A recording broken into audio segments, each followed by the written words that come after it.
ये हमारे देश के दामाद नहीं है जो हमारे टैक्स के पैसों से बैठकर मुफ्त का चावल, दाल और मछली खाएंगे। दोस्तों, पश्चिम बंगाल में खेला खत्म नहीं हुआ है, असली खेला तो अब शुरू हुआ है। मुख्यमंत्री की कुर्सी संभालते ही शुभेंदु अधिकारी ने एक ऐसा हंटर चलाया है जिसकी गूंज सीधा ढाका तक सुनाई दे रही है। बॉर्डर पर इस वक्त भयंकर भगदड़ मची है। जो घुसपैठिए 30 सालों से सीना तान कर बंगाल में घूम रहे थे, आज वो अपना बोरिया बिस्तर बांध कर रातों रात बांग्लादेश भाग रहे हैं। क्योंकि शुभेंदु अधिकारी ने एक ऐसा सीक्रेट कानून एक्टिवेट कर दिया है जिसने घुसपैठियों के लिए बंगाल के सारे दरवाजे बंद कर दिए हैं। आखिर पुलिस को इन घुसपैठियों को जेल में डालने से क्यों रोक दिया गया है?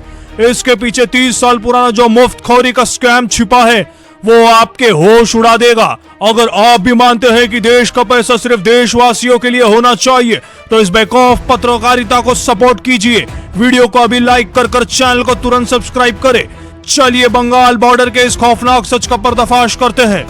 दोस्तों, जरा सोचिए, जब कोई अपराधी पकड़ा जाता है तो पुलिस उसे कहां भेजती है? जेल में, राइट। लेकिन शुभेंदु अधिकारी ने बंगाल पुलिस को एक सख्त आदेश दिया है, एक भी बांग्लादेशी घुसपैठियों को जेल में मत डालना।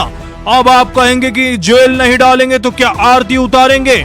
नहीं, यही तो वो मास्टर स्ट्रोक है जिसने पूरे इकोसिस्टम को हिलाकर रख दिया है। पुरानी सरकारों के वक्त जब ये घुसपैठिए पकड़े जाते थे तो इन्हें 3 से 6 महीने के लिए जेल भेज दिया जाता था। और जेल में इन्हें क्या मिलता था? भारत के ईमानदार टैक्स पेयर के पैसे से मुफ्त का खाना, चावल, दाल, मछली, अंडे, कपड़े और दवाइयाँ। शुभेंदु अधिकारी ने साफ कर दिया है कि हमारा खजाना इन विदेशियों के लिए नहीं है, ये भारत के दामाद नहीं है। तो फिर जेल की जगह इनका क्या हो रहा है? नए आदेश सुनिए, पुलिस इन्हें पकड़ेगी, कोई कोर्ट कचहरी नहीं, कोई जेल नहीं, सीधा बॉर्डर सिक्योरिटी फोर्स को हैंड ओवर कर देगी। लेकिन इसके बाद बीएसएफ इनके साथ जो कर रही है और बांग्लादेश की सरकार ने जो चौंकाने वाला बयान दिया है वो आपको हैरान कर देगा।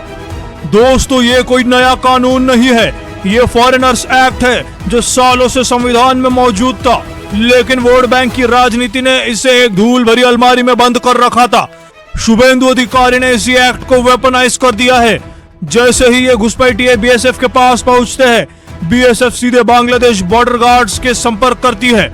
और आपको जानकर गर्व होगा कि बंगाल सरकार के इस जीरो टॉलरेंस एक्शन का खौफ इतना है कि बांग्लादेश के स्पोक्स पर्सन ने खुद मीडिया से आकर कहा, जो हमारे नागरिक है उन्हें हम वापस ले लेंगे। ढाका ने सरेंडर कर दिया है। जो बांग्लादेश कभी मानने को तैयार नहीं होता था कि उनके नागरिक भारत में है, आज वो खुद उन्हें वापस लेने को मजबूर हो गया है। और इसी खौफनाक नतीजे की वजह से आज हकीमपुरा जैसे तमाम बॉर्डर्स पर हजारों घुसपैठिए खुद जमा हो गए हैं। जो रात के अंधेरे में तार काट कर अंदर आए थे, आज वो दिन के उजाले में अपनी जान बचाकर भागने की भीख मांग रहे हैं। उन्हें पता है कि अगर अब पुलिस के हत्थे चढ़े तो ना मुफ्त की रोटियां मिलेगी, ना वोट बैंक का संरक्षण, सिर्फ बीएसएफ का डंडा और सीधा डिपोर्टेशन मिलेगा।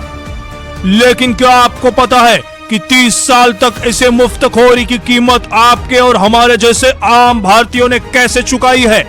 अब मैं आपको बताता हूँ इस पूरी कहानी के पीछे का सबसे गंदा सच। पश्चिम बंगाल में एक गरीब हिंदुस्तानी को अस्पताल में बेड नहीं मिलता था, लेकिन घुसपैठियों के लिए जेलों में मुफ्त की दवाइयां पहुंच रही थी। क्यों? क्योंकि पुरानी सरकारों के लिए ये घुसपैठिए सिर्फ इंसान नहीं थे, ये उनका परमानेंट वोट बैंक थे।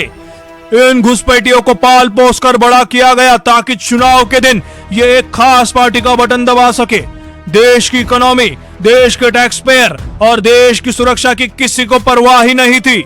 लेकिन आज बंगाल की कुर्सी पर वो इंसान बैठा है जिसने कैमरे के सामने सीना ठोक कर कह दिया है, हम वोट बैंक के लिए काम नहीं करते, हम देश और राज्य के लिए काम करते हैं।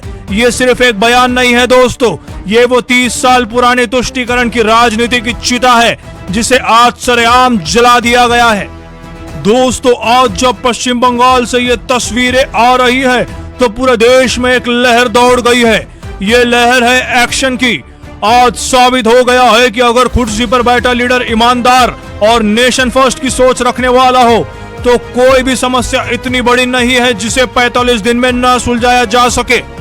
अब वो घुसपैठिए अपना बोरिया बिस्तर बांध रहे हैं जिन्होंने बंगाल को अपना जागीर समझ लिया था।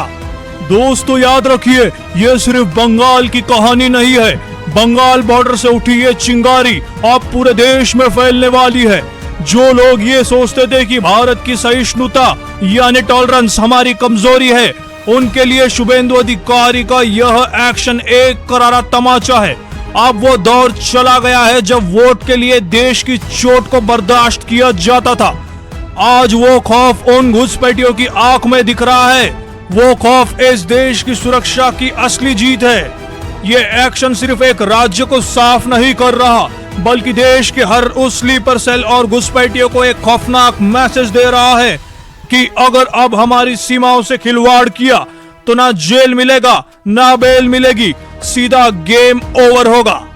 दोस्तों मेरा आपसे अब सीधा सवाल है, क्या जो मुफ्त की रोटियां घुसपैठियों को जेलों में दी जा रही थी उन्हें तुरंत बंद करने का फैसला 100% सही है? क्या पूरे देश में इसी तरह घुसपैठियों को पकड़कर सीधे बीएसएफ के हवाले कर देना चाहिए?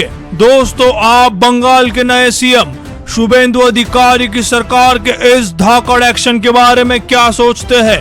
अपना गुस्सा, अपना जोश और अपनी राय नीचे कमेंट बॉक्स में दहाड़ कर बताइए।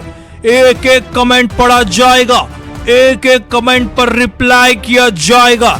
देखते हैं कि सच्चे हिंदुस्तानी कमेंट में क्या कहते हैं। अगर आपको ये इन्वेस्टिगेटिव और हाई ऑक्टेन रिपोर्ट पसंद आई हो तो इस वीडियो को हर उस भारतीय तक शेयर कीजिएगा जो अपने टैक्स के पैसों का सही इस्तेमाल देखना चाहता है। सच्ची और बेबाक पत्रकारिता के लिए चैनल को तुरंत सब्सक्राइब कर बेल आइकन दबा दीजिए। आप देख रहे हैं मुंबई टुडे लाइव। मिलते हैं आपसे अगले अपडेट में, तब तक के लिए जय हिंद, जय भारत। झुकने वाला आदमी नहीं हूं, डराने का काम करने का कोई जरूरत नहीं है। भाजपा ने जो कमिटमेंट दिया वो पूरा करने का काम भाजपा का चीफ मिनिस्टर करेगा करेगा करेगा।